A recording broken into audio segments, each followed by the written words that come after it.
예, 오늘 하나님이 주신 말씀 출애굽기 20장 4절에서 6절, 언약적인 삶, 제목을 가지고 이 시간 은혜를 나누어 보겠습니다. 하나님은 최초에 아담과 언약을 맺으셨습니다.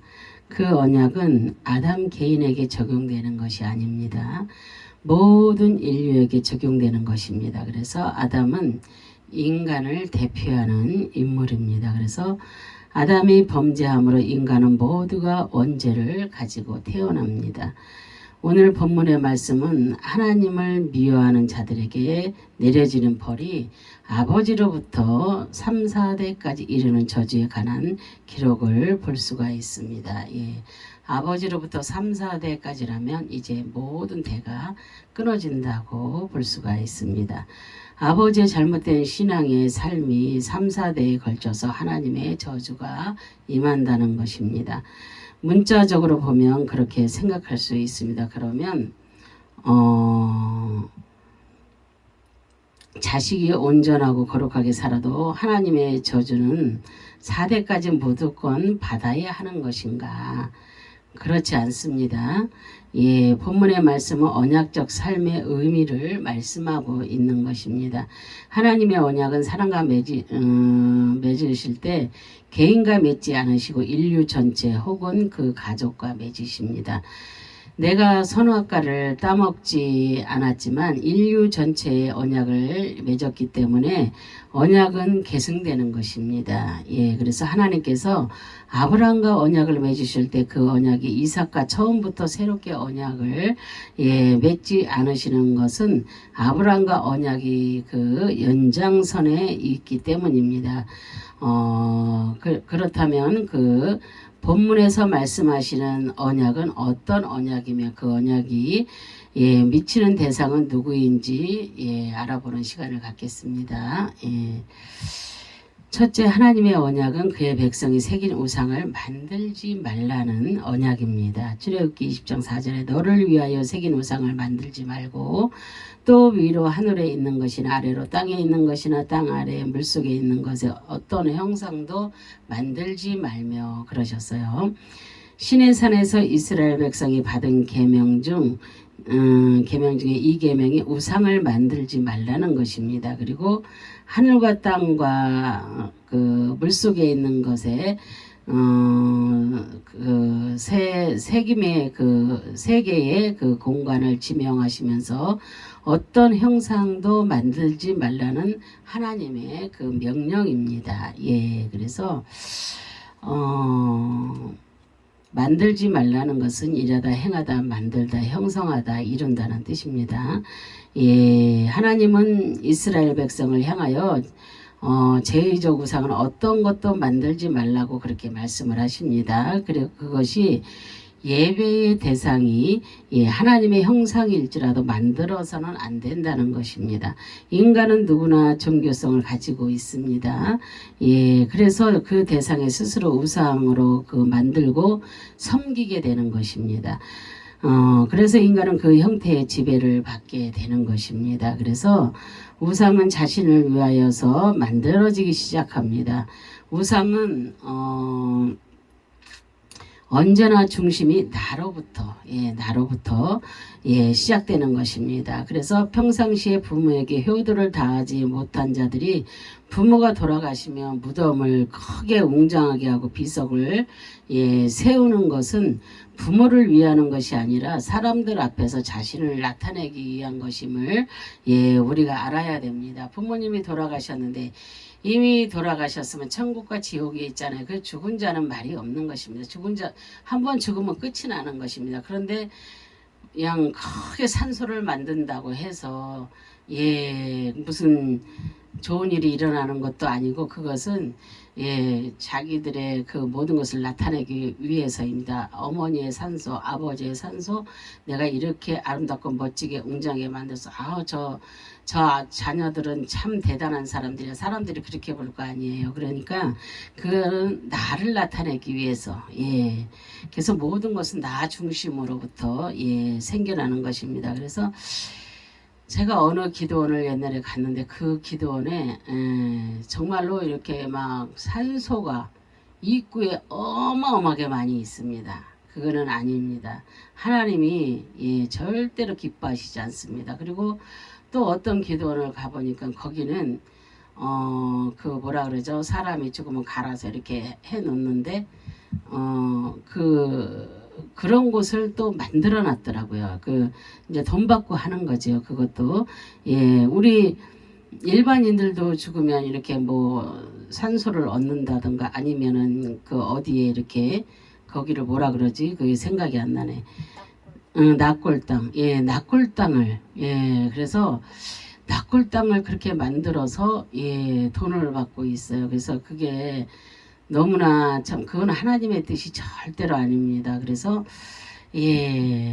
정말로 그렇게 사는 것을 보면서 정말로 그곳에 그래서 그런 곳은 하나님이 기뻐하지 않기 때문에 문이 닫히게 됩니다. 그리고 모든 것이 끝이 나게 되는 것입니다. 그래서 우리는 하나님이 기뻐하시는 일을 해야지 나를 드러내기 위한 일을 하면 절대 안 됩니다. 그리고 어떠한 목적이라든지 하나님이 기뻐하시지 않는 것을 돈을 벌려는 목적으로 한다면 그건 안 됩니다. 그래서 산소 세운 데도 가서 보니까 막 쫙 써 있더라고요. 누가 돈을 냈고 누가 돈을 냈고 막 이런 것을 써놓고 그렇게 막 산소를 세워놨더라고요. 그래서 내가 그런 것을 보면서 참 가슴이 많이 아팠습니다. 그래서 우리 인간들도 이렇게 나를 드러내기 위해서 돌아가신 부모님의 잘하지도 못했으면서 평상시에는 그렇게 나를 드러내기 위해서 그렇게 세운다는 것입니다. 그래서 우리는 돌아가신 후에는 다 소용이 없다는 거. 그래서 살아계실 때 우리가 좀 더 자주 찾아뵙고 좀 더 자주 저기 하고 그렇게 하셔야 좋을 것 같습니다. 살아계실 때 찾아뵙는 게 그것이 효도입니다. 비석을 아무리 크게 세워준다고 해도 그거는 돌아가셨기 때문에 소용이 없습니다. 그거는 효도가 아닙니다. 이스라엘 백성은 시내산에서 금송아지 우상을 만들었던 그 이유도 하나님은 보이지 않는 영이시기 때문에 하나님을 가시적 대상으로 드러나게 하려고 금송아지 우상을 만들었던 것입니다. 그래서 그러나 그들이 만들었던 금송아지 그 하나님의 형상으로 만들어 섬기는 자체가 우상이 되는 것입니다. 그래서 인간은 끊임없이 우상 숭배의 그 유혹을 받게 마련입니다. 그리고 우리들이 막 뭐 이상한 짐승의 형상들 막 이상한 것들을 막 좋아해서 막 이렇게 막 진열해 놓고 사람들이 그러잖아요. 자기 집에다가도 막 그것이 전부 우상입니다. 그런 거 절대로 세우거나 그런 거 진열해 놓지 마세요. 정말로 그런 것은 좋지 않습니다. 그래서 하나님은 이스라엘 백성에게 세 곳의 공간을 말씀하시면서 우주 만물의 모든 공간에 그들이 완전하다고 생각하는 하나님의 형상도 만들지 말며 섬기지 말라는 것입니다. 그것을 형상화하여서 경배의 대상으로 삼지 말라는 것입니다. 그래서 하나님의 형상 자체도 섬기면 완전할 수 없는 그런 우상이 된다는 것입니다. 그것은 스스로 착각 속에서 우상을 완전한 신으로 섬기게 된다는 그런 것입니다. 그래서 고대에는 어떤 형상에도 도움을 빌면 그 존재물 자체를 지배할 수 있다고 그렇게 생각을 했습니다. 그런 이유에서 하나님이나 하나님께 속한 것들을 지배하려는 시도조차도 못하게 하려고 형상을 만드는 것을 금했습니다. 그래서 모세는 하나님의 형상을 보지 못했다고 말을 합니다. 여호와께서 불길 중에서 너희에게 말씀하시되 음성뿐이므로 너희가 그 말씀만 듣고 형상은 보지 못하였느니라 그랬어요. 그리고 이것을 깊이 생각하고 우상을 만들지 말라고 이스라엘 백성들에게 권면하고 있습니다. 이 형상은 하나님을 닮은 어떤 모양이나 종류를 나타내요. 이러한 모든 형태는 다 거짓된 것임을 말씀하고 있는 것입니다. 이스라엘 백성들이 430년간 애굽에서 동물의 형상 조각하며 그 만들고 신의 형상을 만들어 섬겼던 그런 자들입니다. 하늘의 해와 달, 별, 각종 동물들이나 돌이나 또 이렇게 나무 또 금속 등을 하나님의 모양으로 형상하여서 만들어 그들에게 경배를 드리면 그것이 우상이 되는 것입니다. 우상을 만드는 일은 힘과 물질과 시간의 자신의 노력이 필요합니다. 하나님께서는 아무 형상의 우상이든지 조각하지 말라고 명령하셨습니다. 이렇게 백성들이 잡신과 우상을 섬긴 그 원인이 어디에 있습니까? 육안으로 볼 수 없는 감각적인 그 현상을 원했기 때문입니다. 예, 그래서 이스라엘 백성들이 알고 있는 그 하나님은 늘 그들의 눈에 보이지 않았기 때문입니다. 그래서 출애굽의 사건을 보면 모세가 시내산에서 40일 주야 금식 기도를 할 때 그들의 눈에 모세가 보이지 않고 허전함과 두려움의 공포 속에서 그들만의 또 다른 눈에 보이는 하나님이 필요했기 때문입니다. 그래서 그들이 만들었던 것이 금송아지입니다. 그래서 송아지는 당시에 하나님을 상징하는 알렙의 단어에서 상형된 것입니다. 송아지는 하나님을 나타내는 상형적 의미입니다. 그래서 그들이 만든 금송아지는 그들에게 보이는 하나님을 그 하나님의 그 형상을 만들었던 것입니다. 그러나 그것이 비록 하나님의 형상이라고 할지라도 우상이 되는 것입니다. 아직까지 이스라엘 백성의 생각 속에는 애굽에서 섬기던 우상의 전제들이 새겨져 있기 때문입니다. 그래서 두 번째로 보면 우상을 섬기는 자들에게는 3, 4대의 저주가 임하게 됩니다. 출애굽기 20장 5절에 보면은 그것들에게 절하지 말며 그것들을 섬기지 말라. 나 내 하나님 여호와는 질투하는 하나님인즉 나를 미워하는 자의 죄를 갚되 아버지로부터 아들에게로 3, 4대까지 이르게 하거니와 그랬어요. 하나님을 미워하며 우상에게 절하고 섬기는 자들에게는 그 죄를 갚되 아버지로부터 아들에게로 3, 4대까지 저주가 임한다는 것입니다. 그래서 절을 한다는 것은 허리를 땅에 굽혀서 완전히 복종한다는 그런 의미입니다. 몸을 구부려 절을 한다는 행위는 내가 상대의 울타리 안에서 당신에게 보호를 받으면서 살겠다는 복종의 의미이며 또한 이마가 땅에 닿도록 무릎을 꿇고 절한다는 그런 의미입니다. 그래서 우상에게 마음을 빼앗겨 스스로 적극적으로 몰입하여 우상에게 절을 하는 것을 의미하는 것입니다.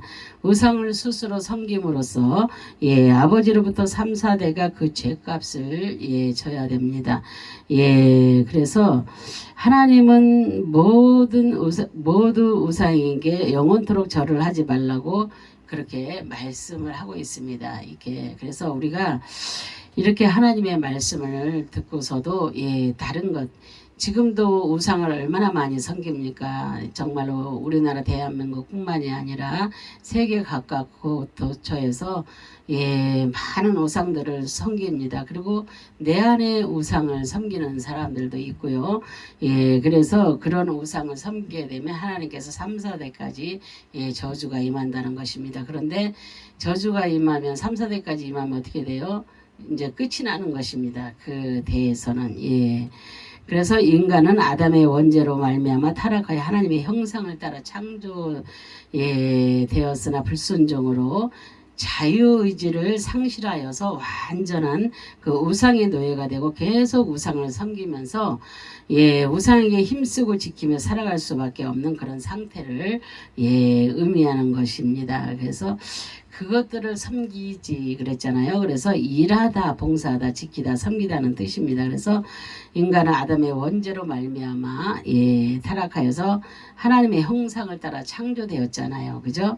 근데 불순종으로 자유의지를 상실하고 완전한 우상의 그 노예가 되고 계속 우상을 섬기며 우상에게 힘쓰고 지키며 살아갈 수가 밖에 없는 그런 상태를 의미합니다. 그래서 하나님은 그가 선택한 백성들을 사랑하셔서 예수 그리스도를 통하여 구원의 은혜를 약속하시고 선택받은 자녀들이 영원토록 하나님만을 섬기고 영원토록 우상에게는 절하지 말며 섬기지 말라고 그렇게 말씀을 하십니다. 그래서 우리는 어떤 것에도 우리는 절하면은 안 됩니다. 그래서 하나님께서 3, 4대까지 그렇게 갚는다고 했잖아요. 갑대 세다 계수하다 돌보다 시찰 혹은 방문하다 임명한다는 뜻입니다. 하나님을 미워하고 우상을 숭배하는 자들은 저기 하나하나 빠짐없이 계수하고 그리고 죄를 갚을 때까지 방문하여 최대 그 죄에 대하여서 심판을 하시는 공의로우신 하나님이십니다. 그래서 하나님께 그 경배하는 약속의 자녀들에게는 하나님께서 스스로 돌보시고 약속의 언약을 통해서 상급을 주시는 하나님이십니다. 비록 저주가 3, 4대까지 있지만 회개하고 순종하면 저주가 끊어지게 되는 것입니다. 그래서 우리가 이렇게 조상으로부터 내려온 가계의 저주를 끊는다고 하잖아요. 그래서 그 저주가 계속해서 임해져 오는 것입니다. 그러나 우리가 내 대에서 끊어버리고 그리고 오직 주를 위해서 살아갈 때에 내 자손 대대로 천대까지 은혜가 있는 것입니다. 그래서 우리는 그 조상으로부터 내려왔던 그런 모든 저주의 모든 쓴뿌리를 끊어야 될 줄로 믿습니다. 그리고 질투하는 하나님은 질투하는 하나님이시라고 하셨잖아요. 그래서 질투는 칸나 그래서 부러워하다 의심하다 노엽게 하다 질투하는 시샘한다는 그런 뜻입니다. 그래서 우상 숭배를 금하신 그 이유는 하나님께서 질투하는 하나님이시기 때문입니다. 그래서 하나님이 인간을 전적으로 사랑하시기 때문입니다. 거룩한 질투를 한다는 것은 자신의 소유를 지켜낸다는 의미도 있습니다. 남편과 아내와 또한 그 사이에는 사랑이 있습니다. 그죠? 둘 중에 한 사람이 다른 사람에게 관심을 둔다면 그것은 시샘이 되고 노엽게 만들고 질투를 유발하게 되는 것입니다. 하나님도 그의 사랑하는 백성들에게 똑같이 느끼며 사랑한다는 것입니다. 그래서 그의 자녀를 부러워하며 노여워하지 않는 그런 사랑입니다. 그래서 하나님께서 주신 십계명은 모세를 통하여서 이스라엘 백성들에게 주셨지만 그 언약의 말씀은 거룩하신 하나님을 믿는 그 세상의 모든 자녀들에게 주시는 언약입니다. 그래서 하나님의 언약은 개인이 맺는 것이 아니라 공동체가 맺는 그런 언약입니다.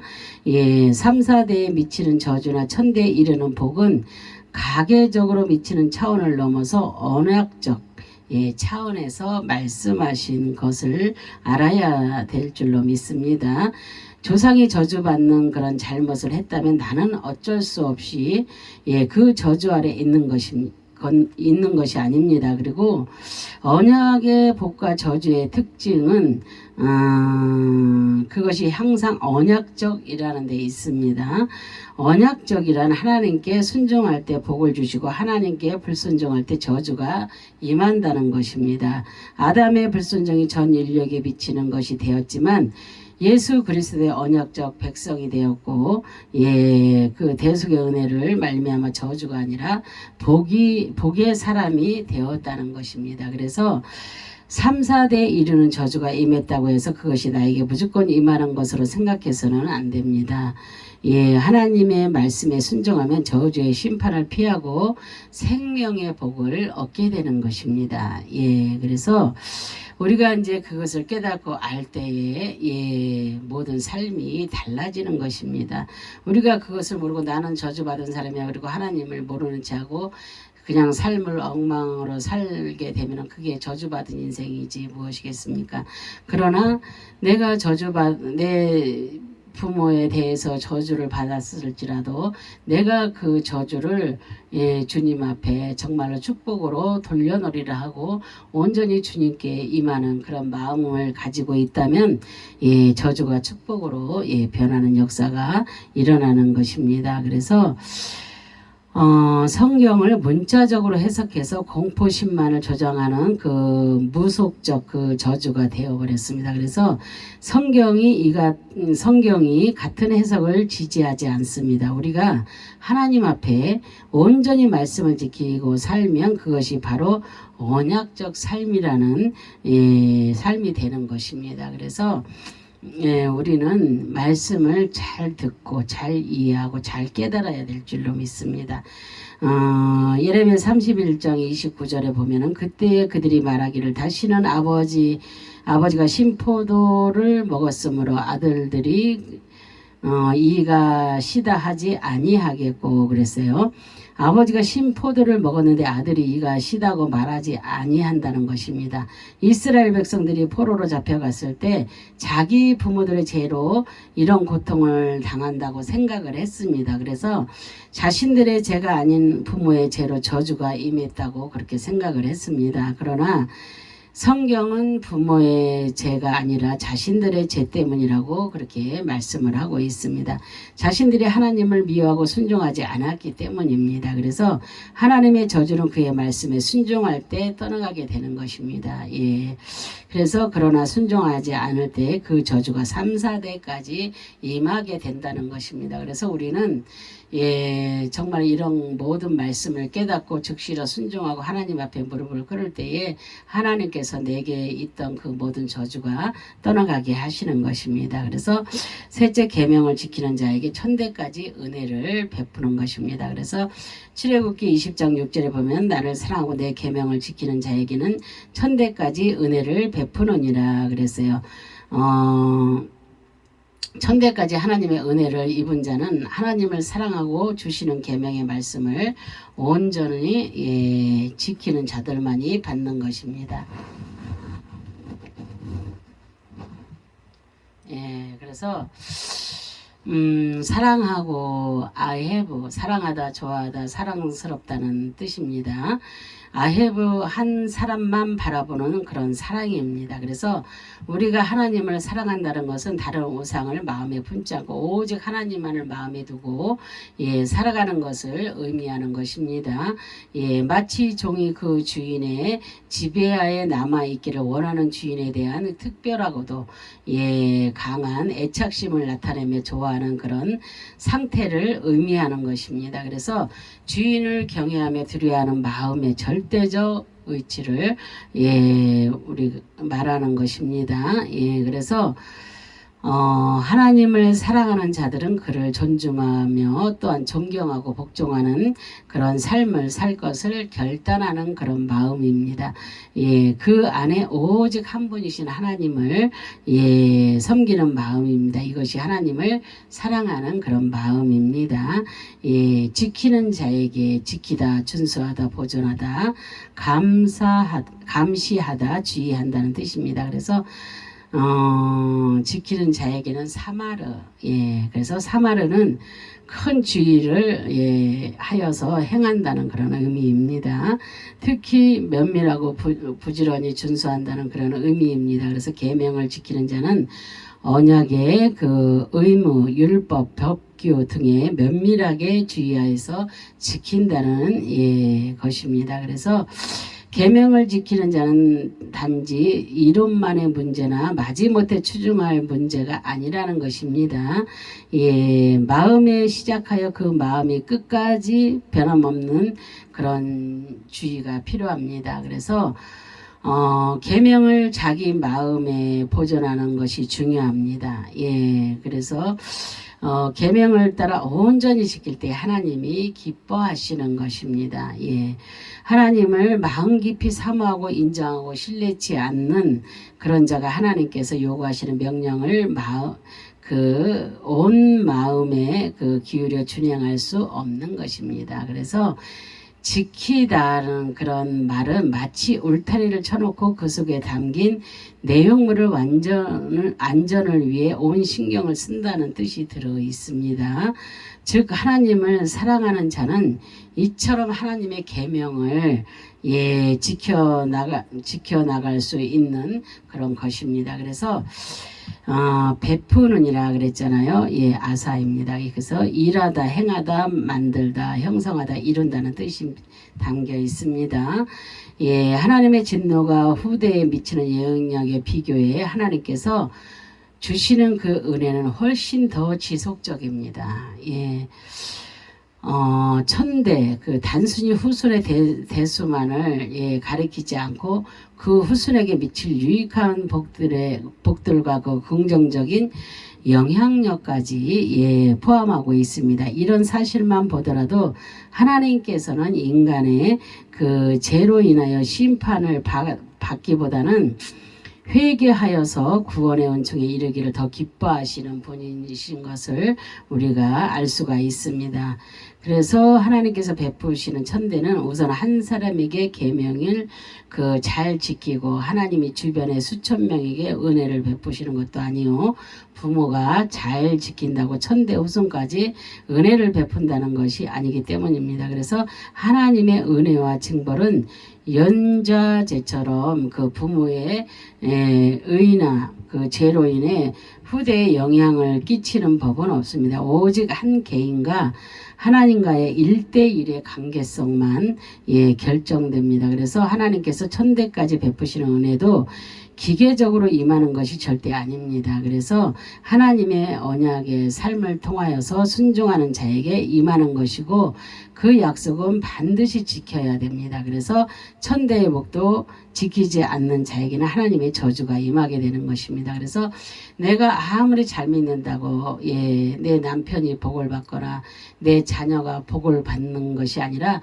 내가 잘 믿을 때 또 내 자녀도 잘 믿고 믿음이 성장하고 오직 주님께 영광 올려드리는 삶이 될 때 복을 받는 것입니다. 그래서 자손 대대로 복을 받기를 원하면서 우리가 기도를 하잖아요. 그것은 그 믿음이 끊어지지 않게 해달라는 기도입니다. 그래서 믿음이 우리 안에서 믿음이 떠나지 아니할 때에 그 복을 받는 것입니다. 하나님을 경외하는 그 믿음. 그래서 그 믿음이 떠나지 아니할 때에 그래서 내가 믿음이 좋다고 해서 내 믿음으로 내 자녀나 내 남편이나 뭐 천국 가는 것이 아니잖아요. 내 믿음으로 가는 것입니다. 각자의 믿음으로 가는 것입니다. 그렇기 때문에 모든 복, 모든 저주도 마찬가지예요. 아무리 내 위에서 부모가 저주를 받았을지라도 내가 정말로 주 안에서 바로 서고 바른 믿음으로 서 있다면 하나님 앞에 그 모든 저주가 끊어지는 것입니다. 그리고 내 이게 자손도 믿음으로 이렇게 주님 앞에 바로 세워져 있다면 그렇게 축복을 받는 것이고 제대로 서 있지 못한다면 그는 저주를 받는 것입니다. 그렇기 때문에 하나님의 말씀을 잘 듣고 잘 알고 잘 깨달아야 될 줄로 믿습니다. 그래서 십계명은 하나님께서 이스라엘 백성에게 주신 그런 말씀입니다. 그래서 제2계명은 우상을 만들지 말며 섬기지 말라는 것입니다. 그 말씀을 지키지 않는 자에게는 아버지로부터 3, 4대까지 저주가 임한다고 그렇게 말씀을 하셨습니다. 그리고 말씀을 지키는 자에게는 천대까지 복을 주신다고 말씀을 하셨습니다. 그래서 하나님의 저주와 복은 언약적 삶과 영향이 있습니다. 부모가 죄를 지었다고 그 자녀들이 무조건 저주를 받는 것이 아닙니다. 또한 부모가 복을 받았다고 자녀들이 무조건 천대까지 복을 받는 것이 아닙니다. 그래서 복과 저주는 언약적 삶과 연관이 있으며 그 결과로 복과 저주가 나누어지는 것입니다. 그래서 카톨릭에서는 그 성경을 변조하여서 10계명의 제2계명인 우상을 만들지 말라는 계명을 삭제하여 가르치고 있습니다. 바벨론의 종교 풍습을 따라서 죽은 자를 위한 그런 기도와 마리아 형상을 만들고 교황을 우상화하며 숭배하고 10계명의 그 기본 의들을 무시하며 인간을 하나님으로 섬기는 우상 숭배의 교리로 바꾸어 없애버리는 것이 가톨릭입니다. 그래서 인간은 하나님의 형상으로 창조된 그런 존귀한 피조물입니다. 그러나 불순종의 죄로 영원히 죽을 수밖에 없는 그런 존재가 되었습니다. 그래서 하나님을 잃어버린 그 하나님의 형상을 찾아주시기 위하여서 예수 그리스도를 이 땅에 보내주시고 독생자 예수님을 십자가에 죽게 하셔서 잃어버린 하나님의 형상을 회복시켜 주셨습니다. 그래서 우리는 언약의 백성입니다. 그래서 하나님의 말씀을 온전히 지키면 언약적인 삶을 살아서 천대까지 주시는 복을 누리시는 거룩한 성도들이 다 되시기를 주님의 이름으로 축원합니다. 아멘. 기도하겠습니다. 할렐루야. 참으로 좋으신 하나님, 감사와 영광과 존귀를 올려드립니다. 정말로 우리가 언약적인 삶에 대해서 우리가 이 시간 은혜를 나누어 보았습니다. 하나님, 이 여종의 아버지 하나님의 입술에서 나오는 말이 서툴었을지라도 듣는 자의 귀가 열어져서 아버지 하나님 잘 듣고 잘 알아서 잘 새겨서 정말로 아버지 하나님 정말로 이렇게 저주와 복이 무엇인가를 아버지 나누어서 잘 새겨들을 수 있도록 하나님 도와주시고 은혜 베풀어 주시기를 간절히 바라고 소망합니다. 오늘 이 시간도 주님이 함께하여 주셨사오니 하나님 이 말씀에 따라서 정말로 아버지 하나님이여 천대까지 아버지 복을 누리는 거룩한 성도들이 다 될 수 있도록 하나님 은혜 베풀어 주시옵소서. 감사드리며 예수 그리스도 이름 받들어 기도 올려드립니다. 아멘. 아멘. 아멘.